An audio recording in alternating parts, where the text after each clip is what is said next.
just found was that actually, when you don't know your love language, it's like playing the lottery sometimes with in your relationship. So sometimes you do something and you realize that you've gone through so much effort, and the other person will be like, thank you. And you'll be like, I've done all of this hard work. And then some other times you do something and that is not much to you, but you'll be so appreciative of it. You'll be like, what's the big deal? So I think for me, I won't say I knew my love language, but I definitely knew that there were things I liked more, but I never looked at it in the framework of love language. And I knew that there were some things that when she did, I kind of that I really appreciated, but I never knew that she was in doing this love language, and I went, oh, that's why, and this makes me tick, and so this is how I prefer things, and this is what makes me know, oh, I love you. This is your way of telling me I love you. That I appreciate. That works for me. Yeah, I think I'd say, that's a good summary that Femi has just said. I guess in my case, the question was, how do you find out about your love language? I think love language, interestingly, it has to do with your personality as well, because as a person, you kind of know what you like, what makes you happy. And I guess when you're in a relationship with someone, it's very important that what makes you happy, you're communicating and conversating with the person to say, this is me, this is what makes me tick. And I think overall, what it would do is that it would definitely strengthen the love that you both have with each other, because communication is there, you're strengthening the bond, and things just get better once that love language is understood. Yeah, which is it's quite interesting the way that you guys have kind of coined it, because first of all, you didn't answer my question. But to be honest, I think, the way that you've coined it is almost like, I have to almost know myself first, because actually, if you don't, know what it is that you like, how can you actually tell somebody else what it is that you appreciate? So I think, if we're going to kind of, take notes in this session or whatever for those on the Zoom call, it would be, almost know yourself and know what it is that kind of, makes you tick in the first place. Yeah, that's true. I mean, and to answer your question, I think when I did it, it turns out mine was giving gifts and was receiving gifts, sorry. Okay. And I was like, I don't think it's receiving gifts. I think part of receiving gifts was I must be honest, it made me feel like it made me feel cheap in a way that so it's just buying stuff for me that makes me happy. So I'm not like, no, I'm better than that. So I think I'm still struggling with that to accept that is receiving gift that is my own. Yeah. Because I think Jenna, that sometimes you can change. Yeah. You can move. Because when I did mine, it was quite spread out. The receiving gift was about maybe 28, and then everything else was just kind of spread equally. There was none, and then the one she thought would be my highest was actually my lowest. So I think, and I was a bit surprised by that. But I think mine was receiving gifts, which and then she was now saying, "Oh, so you just want me to be giving you gift all the time now?" I said, "No, I didn't ask for this now." So, but I think mine was receiving gift, and I think yours was act of. So mine was act of service. But I guess interestingly for mine, when I did it, basically because the way I did it, and I kind of knew what mine was, but I still did it. And I still did the quiz, and all the answers were basically what he had said. In fact, in the ranking order that he had given. But on the other side, Femi, I've always seen him to be quite spread. Because I've never really been able to say this is definitely his love language. I think he's still quite spread. So when we did the quiz, and obviously it was the gifts, I was surprised, and he was surprised as well. But the more we started thinking about it, it kind of made sense, because at the end of the day, the whole love language is that what's the one thing that you do that really, really makes you tick, that makes you know that, wow, you went out of your way to do this. And it kind of made sense that was actually what his love language is, but I think it's still... Yeah, but I don't think, though, that act of is gift, or because gift may not always be something physical. Yes. I think is what I'm thinking. It's not always in giving me a present. Sometimes it's giving me, doing something for me that just makes my life easier. Yeah. And absolutely. That is a gift. And I think that's one I definitely appreciated, when something like I'm having a really busy day or stressful day, and something that is meant for me to do, specifically for me, not a service that is a household thing, but for me, and she just comes and does as a, let me do this for you. And that just made my life easier. And I think that's look, thinking about that, that definitely resonates to me as an act of, as a gift, receiving a gift. Yeah.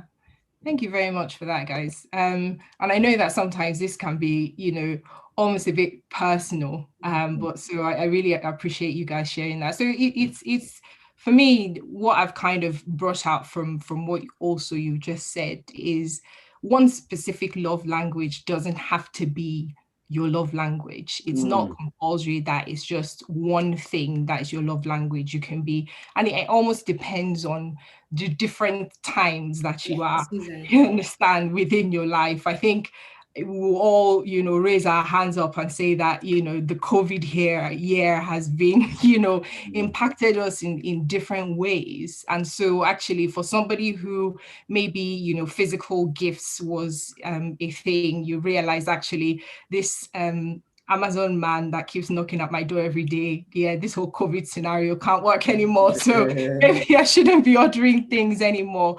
I just wondered if there was anybody else sort of on the call who wanted to kind of make any comments around, how they have, experienced their own kind of love languages, or how they found out what their own love languages were.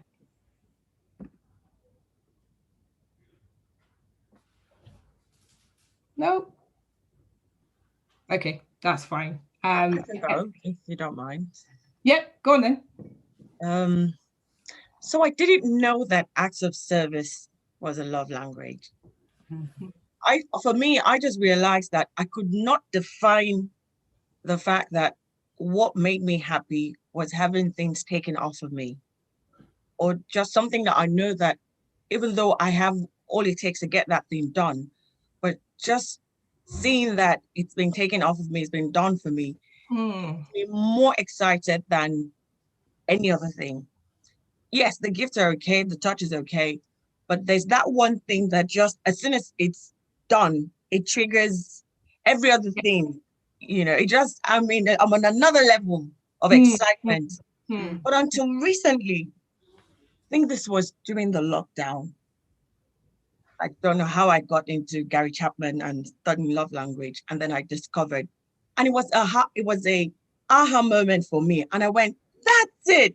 So that's what it's called. I didn't know that's what this thing is called. I just know that, me just coming in and seeing that my fridge is full or my car has just been washed, and especially in my own case, because my husband's not always here.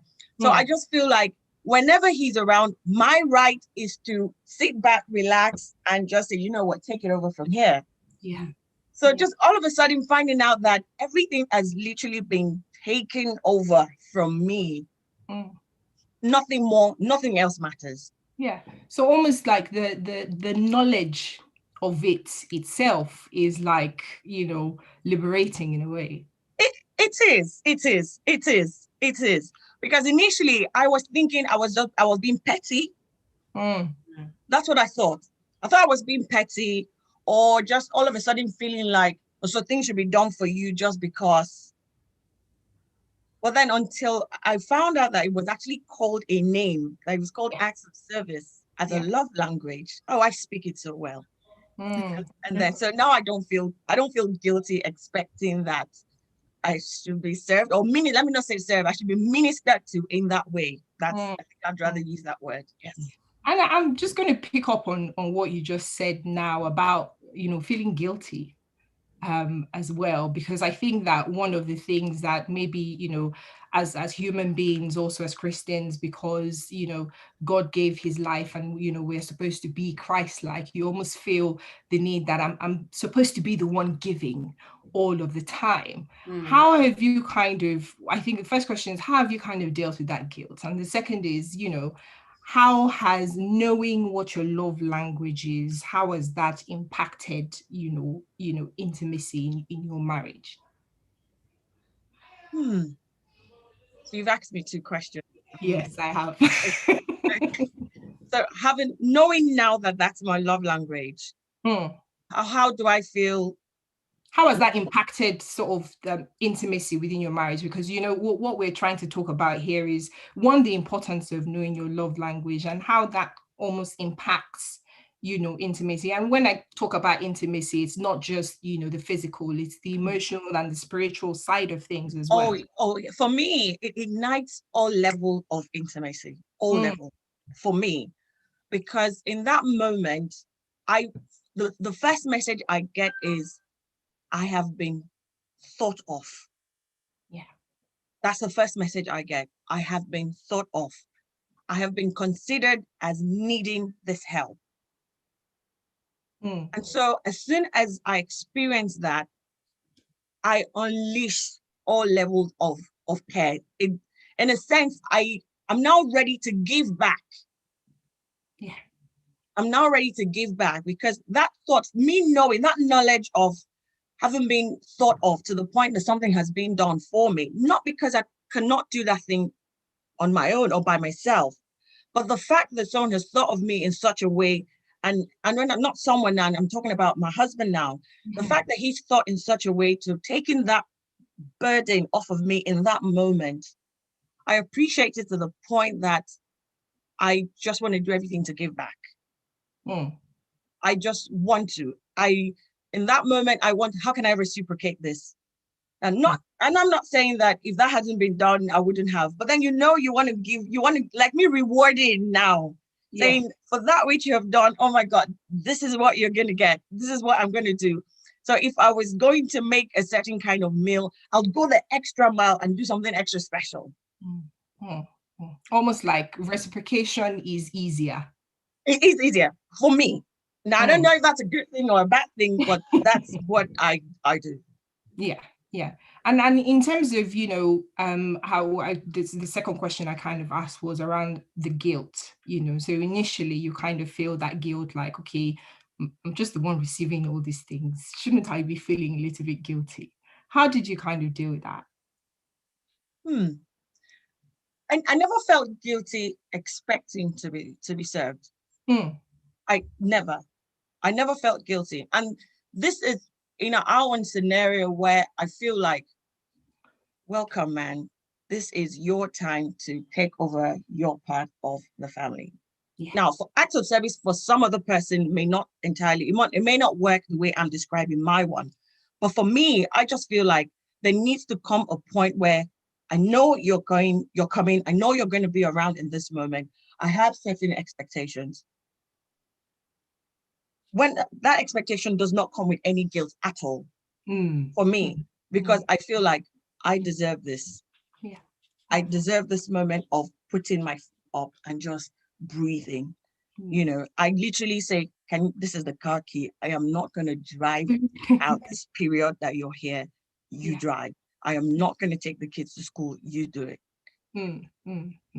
Yeah, before I knew that it was acts of service. So, but now when it's done for me without me asking, it's another level of excitement for me.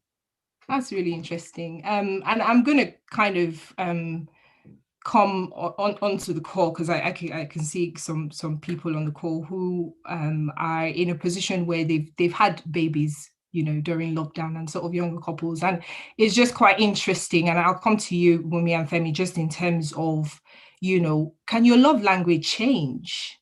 Is the other thing. Can it? And when it does, how do you kind of communicate that to your spouse?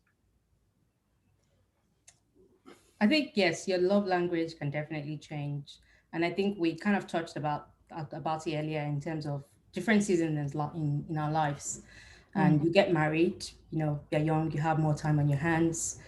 It may be that particular time, quality time might be your love language, or even just gifts. You have kids, obviously, you get married, you have kids. At that particular time, your love language will change, because if you just had a baby and maybe your love language before was, the touch, that might not be your love language at that time, at that phase of your life. It doesn't necessarily mean that. Obviously, with the love language, there's always like a primary one and a secondary one, and then the remaining three that are just there. So you will still the season of your life has changed, your primary love language may then fall to be your secondary. But it may be that at that point you just had a baby. It may be that, what you actually need is, quality time, affirmation, you're doing a good job, you know, in terms of like, or even just, you know, the help as well, trying to help. So your love language can definitely change depending on the season of your life that you're going through. Yes, yes, I agree, because I think even when you take the test, it does not say in one of them you are 100% and everything else you are zero. It's kind of spreads it out, and there are some that are more dominant or prevalent than the others. Now, I think, and that could be based on a number of things. It can be based on what you've grown up in, the kind of home you've grown up in, and seeing that the way your father or mother always showed love to each other is a certain way, and for you that becomes, that is how I think. That's how I've always known love to be. Love is always that my father always showered my mother with gifts. So for me, that is how I think love should be shown to me, and vice versa.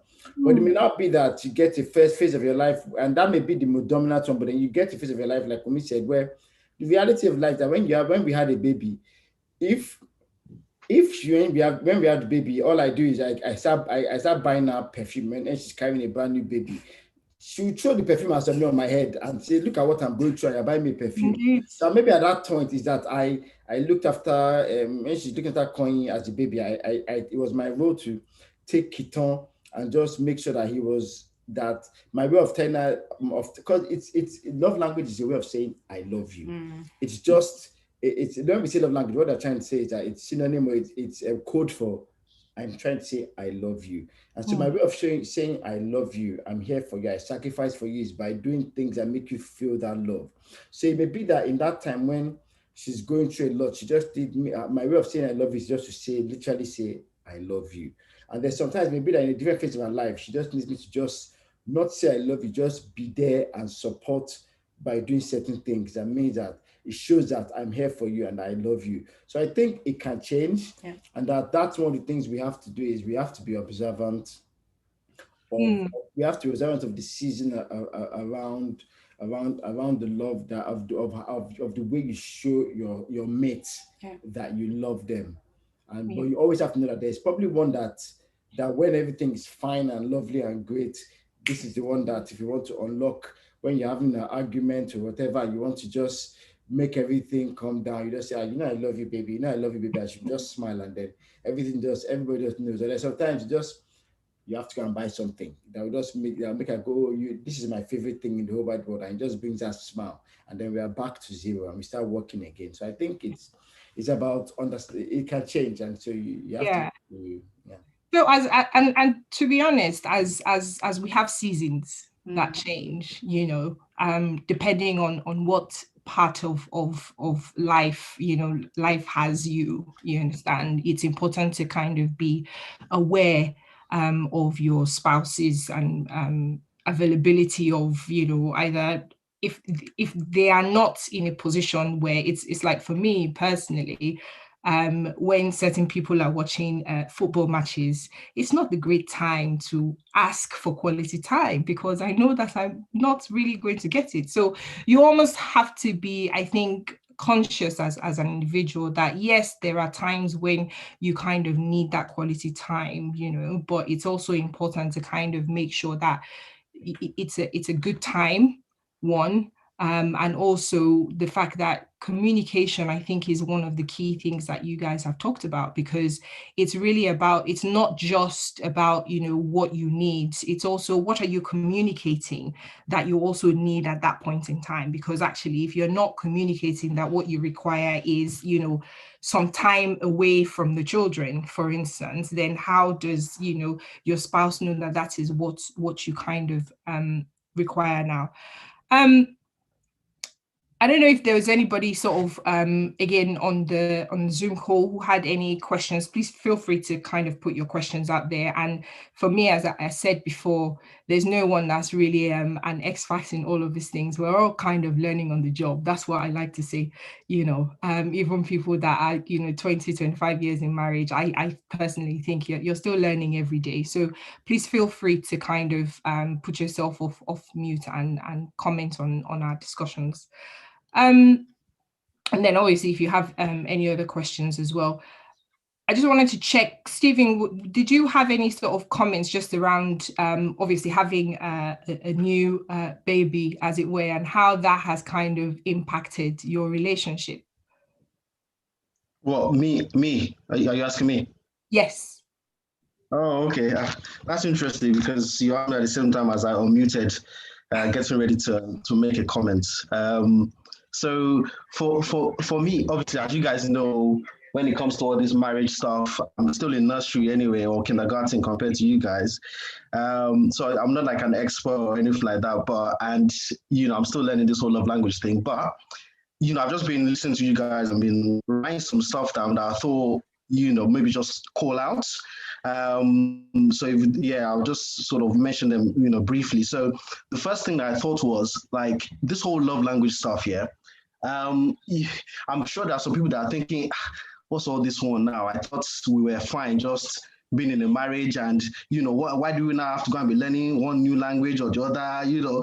But if you just think about the example of the fact that imagine you grew up in a certain country, you've learned your own language, you are now meeting with your partner who's from a different country that speaks a different language.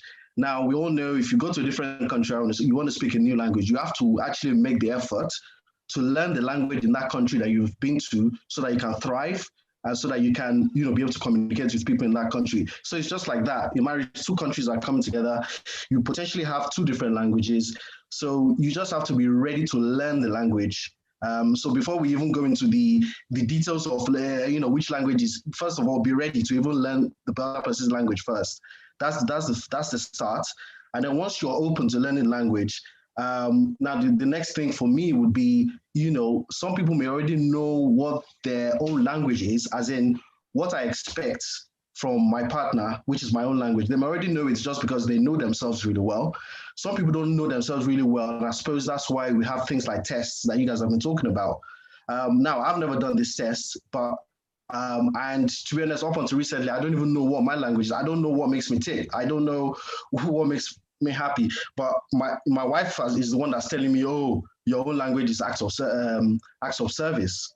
So then I thought about it and I thought, okay, yeah, maybe that's right, because I looked at the other four and I'm thinking, nah, they don't do anything for me.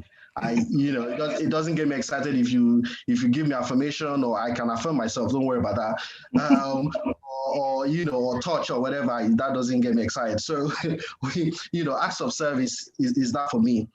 But what I wanted to say was, because that's my own language, it's easy for me to fall into that default where I think now that's what my partner also wants, because that's what comes easily to me. So like Femi was saying earlier on, you will be doing this language, I'll be doing acts of service, I will clean the house, I will do everything. And yes, your partner might appreciate it, but you will notice that, there's still something that's missing there where it doesn't excite them as much as if you did something in their language. So what I would say is, don't get discouraged when you do all these things thinking that your partner will be happy and they're not. Don't be discouraged, keep going. And just indulge them every now and again. Once you know their language, indulge them every now and again. It doesn't mean you should give it to them all the time, but indulge them, and then you really see the difference in how they appreciate that. And the last thing for me was, don't always expect to get things in your language. It's a mix. It's a mix and match, really. So, sometimes even though my thing is act of service, I know because my wife, it's what's that one? It's touch and the other one. Physical touch. Sorry?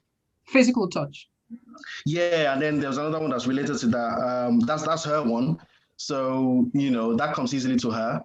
So, I indulge her with that one. And then also I don't get upset when I don't get my acts of service, because I know it doesn't come naturally to her, So, yeah, so those are just the things I've written down so far. Yeah. Thank you, Stephen. I think it's fair to say that you could definitely be promoted from nursery and kindergarten to primary school now. Because, I mean, the points that you've made there are so, I don't know what the word for is. I think one of the first things that you kind of, the way that you coined that analogy about, make the effort to actually learn the language, because essentially you're absolutely right. When you're coming into a marriage, it's all brand new. It's a new country, you've never really been to this country, so you kind of want to merge and not stick out like a sore thumb when you go into a country. So actually, first of all, make the effort and be open to wanting to kind of learn the language. And no matter where you are, I think, in your marriage, and as it were, some of us have, like Liz said earlier on, you've always known that thing was there, but you really never, couldn't put your finger on it. And now that you know it, it's almost like first you understand your own language, and then you're kind of looking forward more to understanding somebody else's language as well. So I think that was, a great point at the start. And one of the things I actually was going to pick up on is, one of the things that you said, Stephen, was around, don't expect that because my love language is acts of service, it means that I'm going to clean the kitchen, do the dishwasher, everything. And you better appreciate it, because if you did it for me, I would appreciate it too. So, and sometimes I guess that can be very discouraging in a marriage where, you almost feel like I'm giving so much of myself and I'm doing all of these things. And it's almost like you're feeling like the person isn't appreciating what you're doing. So like Stephen said, I'm going to use your words, don't get discouraged. Just, keep at it. So thank you very much for those words of wisdom. And I just conscious of the time as well, and knowing that, this is not, and 45 minutes to an hour is not enough time to kind of talk about, your love language. But one thing that, I kind of thought of, which might sound a little bit controversial, is what actually happens when your love language is not being satisfied by your spouse? Does that mean you're not compatible? Does it? So it doesn't mean it's not compatible, but what is the message it can send? And I think, like, if I spoke to my father now, my mother now about love language, I think we should kind of bring this love language to, if I spoke to my father and mother now, they will be like, what are you talking about? What are you talking about? So some of these things can seem like we are making these things too grammatical or too theoretical. And I think at the end of the day, what we are trying to say here is that, you have to observe your spouse. You have to be someone that really observes your spouse and kind of knows what makes them happy, what makes them smile, what brings joy to them. And those 5 love languages are generally the 5 ways you can make them smile. So it's really a way of saying I love you. And sometimes just saying I love you isn't what, because they know you love them, but it's another way. So those 5 acts of service, that's what the love language is. So it's really about act of service, receiving gifts. It's a physical touch. I think it's quality time. And the last one is, I think I missed it. What's the last one? Words of affirmation. Words of affirmation, saying you're the best, honey, I love you. And I think those are just the ways. And I think you find that most of the time, they're like a hammer, a chisel. There are 2 boxes and you use one depending on the situation you're in. And then sometimes when you've messed up so bad that you just have to bring all of them together, 5 of them together. I say I love you. Here's your flour. I've cleaned all the house, and then you do everything. But I think, as far as your question, I think what it can, the message it can send sometimes is that it doesn't mean I'm not compatible, but it can send the message sometimes like, you don't know me, you don't pay attention to me, and you don't know after all this time together what makes me tick. So I think in all of this, one of the things we have to do is communicating, and you almost have to be a student. You have to have a PhD in your spouse, in knowing when, like, I know sometimes when Wumi would just go upstairs, carry her phone, and just be watching TV and just be there. I know she just wants alone time. And I know that it doesn't matter. It's not a good time for us to say, oh, what are we eating or what are we doing this? It just leave her alone. She's had a long time with accounting at work, all her work, and she just needs to just best. And my way of showing her that I appreciate you, I love you, is to look after the kids. So I think for her, she will find it pretty, I'm sure she'll be like a bit upset if after being together for 12, 13, 14 years and knowing the nature of her job, the time of the month where she has to really get busy at work, by now I've not shown that I love her enough to observe the time that is important to her, the time she needs quality time on herself. So it doesn't mean you're not compatible, but it can send the message sometimes that you are all about yourself and you don't, it's all about me, and you don't take enough time to even observe when she needs certain things, or when your way of telling her you love her is doing things a certain way. So I don't think it doesn't mean you're not compatible, but it certainly can mean sometimes that from a communication perspective or from a listening perspective, you are not doing those things that you should do. Because at the end of the day, I mean, that's part of love language that is good. But all we're trying to say is, do you pay attention? Do you know what do you know what I need or what she needs at the right time to give it to her to show that you love them? And that's what we are saying here. But the love language is very important, that it just helps you have that idea of what exactly those ways to do it is and what she prefers is. And I think it doesn't mean you're not compatible, but it certainly can send the message sometimes that you're not paying attention. And we all know that when you don't pay attention, that's when other things come into it. That's my own view on it anyway. Yeah, I think Femi has covered a lot in that one. And I think, yeah, to what he had said as well, it definitely doesn't mean you're not compatible. I think love language, the way I see it is that, we're in a relationship and we have to think about how we actually make compromises as well, like, with one another. And I guess to the point, and an example I would give is like, with gifts. There was a point in my life where, like, I would get gifts at work. And for me, for me, I liked it, but I didn't like the attention of that happening at work. And I had to find a way to communicate it to him, to say, look, babes, it's not like I don't appreciate your gifts, but it doesn't have to be at work where, you get flowers and, you get all the owls and the oohs. So it's about how you actually have that conversation and have that compromise to say, look, you know what, this is your love. This is not something, I'm not saying I don't like it. It's still part of, it's pretty much, your love language, but let's just find a way of making that balance. So I think, just to your point, it's all about making sure that we're compromising and also making sure that communication is clear. Yeah. Thank you for very plainly answering that question. So actually, it's not really about, not being compatible. It's really about making sure that you are, in a position of listening in the first place, to at least know exactly where your partner is at that point in time. We've had a question, which I'm not really sure how to position it. It just says, what about money? And I'm kind of trying to understand in what terms this question is kind of being asked. I don't know if Uncle B can add to that as well. Yes, please. I'm not sure. And he's got a PhD anyway, so it can answer the question. That was my question, actually. Yes, it was. Yeah. And it was one of those questions that I felt, it's also important not to forget or miss out. And I just want to, just comment on certain things, that the love language is progressive.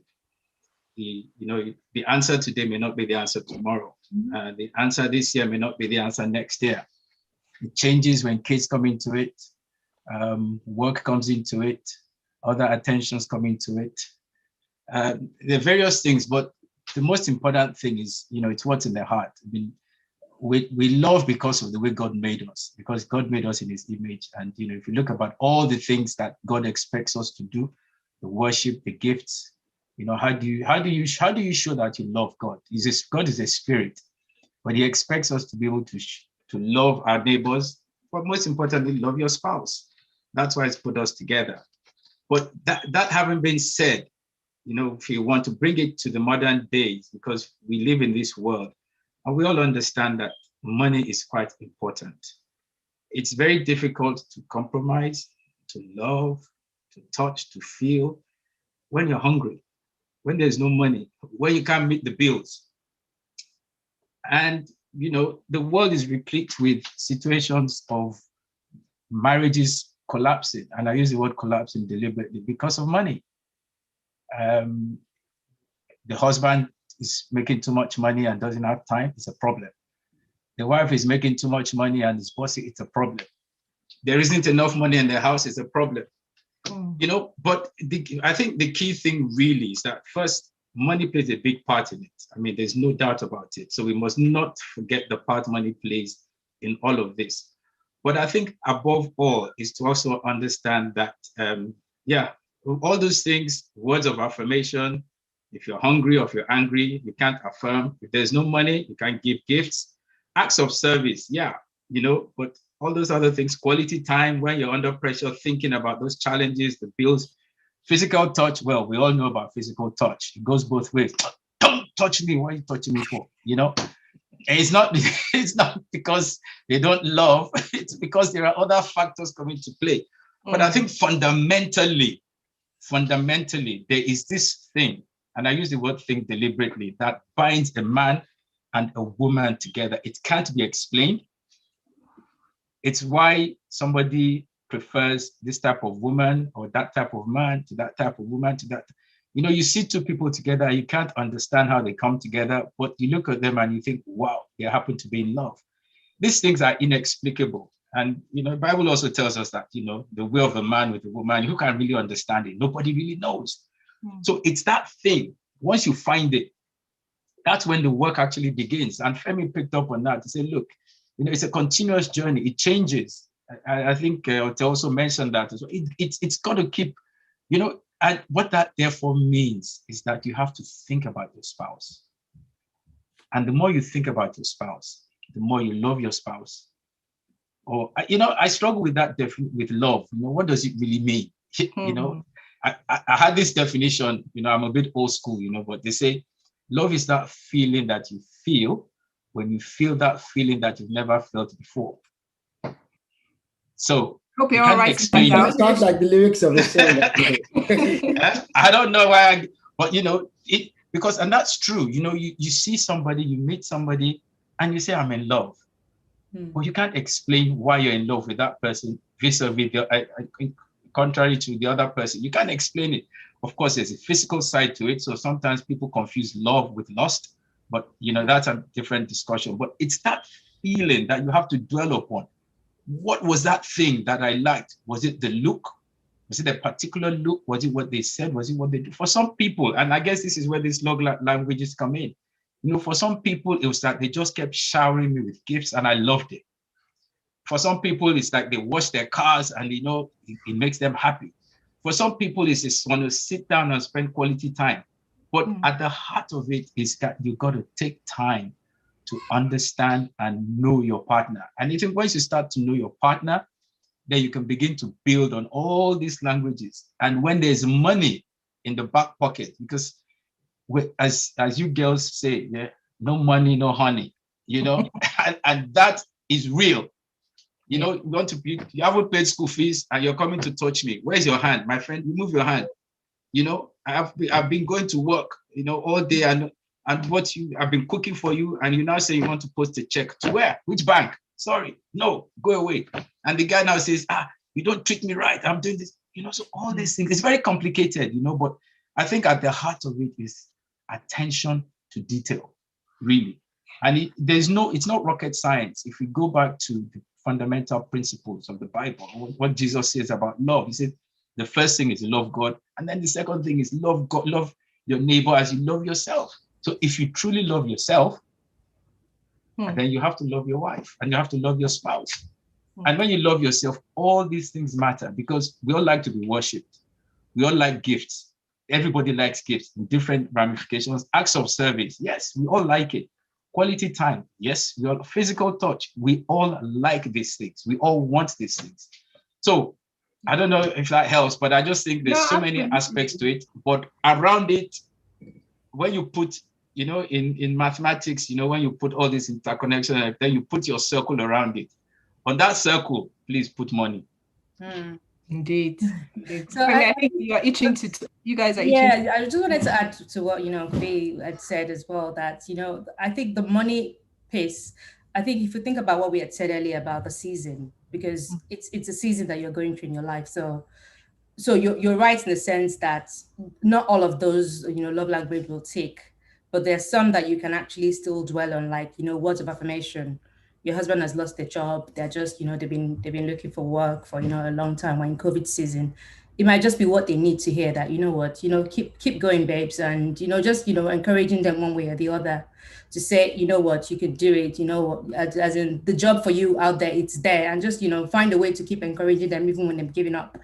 And I think quality time is another one that you can use in that season. So it goes back to what we had said before, that when you're going through that, phase of your life, obviously the gift one, if your love language is gifts, if someone buys you a gift, you're just going to be like, what's going on? Don't you know what's happening? So you can still, look into the other love language as one to tap to in that season that you're going through. Yeah, and I think let me throw that back to you. Sorry, just to pick up on that word season. Conscious of time, but yes, please. Yes, just very quickly. Inspiration and encouragement is good on the first day when they don't have a job. What about after 7 months or 9 months, and your bank balance is dwindling? Will you still have that? So timing, I guess, is relevant, but hey, money. Yeah, but what I was going to add is Uncle B is right, is that Dr. B is right, that money is an external pressure. Yes. It's an external pressure that can be there. And to his point, it can be too much money, it can be too little money, and it can be there. And I think what's important is both of the couple, if one of them understands this and the other one doesn't, it's of no use. And I think that's where two of you need to understand it, and understand it in the context of what that money is really. Because if it's not money, it could be it can be another person, a third person in the marriage. And if it's not that, it can be your in-laws, and it can be anything. So money, to my mind, is a big one, but it's an external pressure. It's one of the external pressures that, and because you may not get that money ever. It's a fact. You may not get that money, and there's a people that not everybody will reach. Let's just call it out. So you may not get that money, and you still have to figure it out. So I think these things are tools you can use, but I think it helps if two of you are on the same page about these love languages, and can communicate and understand that, and understand around the context of money, because it's right. It's an external pressure, and if it doesn't come, then what do you do after 7 months? You have to be on the same page with this whole love language thing. Thank you so much. I'm conscious of time, so we've got only 3 minutes. And just to kind of wrap it up, I think that the conversations that we've had in the last sort of 15 minutes, I think for me have been really, quite mind-blowing, because, we've touched on the fact that, yes, there's this list of these 5 things. But I think first of all is, realizing that you need to understand your own language first before you can give to others. So love your neighbor as you have loved yourself, So I think for me, that's one of the key things that I've taken out of this. But also, instead of just not knowing yourself is not just enough. It's also about you being in a position where you want to actually understand, your spouse. And like, you said, it's really about what's in the heart, where you are in a place where you want to actually love this person. And I have to now go back and now Google that lyric of the feeling of love and how you define love. I really need to go back to that. But I think for me, it's also about, like you said, that attention to detail. But I think in wrapping everything up, it's also making sure that we are conscious of reality of the external pressures that life will bring to us. So whether it's money, too much of it, or a lack of it, or other external pressures, you understand, within, our different, our different, whether it's in your job, maybe your boss is making life difficult for you. But it's really about understanding